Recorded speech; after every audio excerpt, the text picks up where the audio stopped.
Shadow of the Eminence is kind of popular right now, and of course there are people who love it and there are also people who hate it, and right is your own opinion after all. But for me, Shadow of the Eminence is a masterpiece. I stopped watching isekai because they have become boring, with all the repeated stories and with more or less the same plot except for the character. Basically everything is more or less the same, just recycled. I don't like watching this kind of anime. The isekai nowadays, most of them are basically like this. But the Shadow of the Eminence was different. I didn't have any expectation, but when I started watching this, I couldn't just stop. Before I knew it, I watched all the episodes. And the most important thing, the most favorite thing about this anime is it did not do anything outside of the box. In fact, it was basically like, you know what, I'm not gonna ignore all the pitfalls, I'm gonna include all of them and then make it work.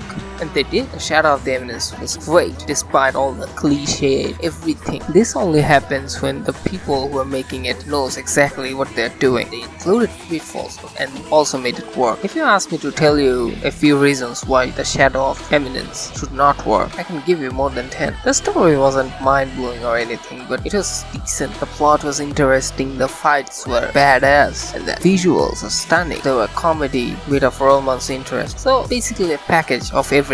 I'm not going to go in-depth review here, but I really like this. I rate it 10 out of 10. This is my personal favorite of recent isekais. And most of all, it's not boring. It's very entertaining. In fact, I enjoyed every minute of it. That's all for today.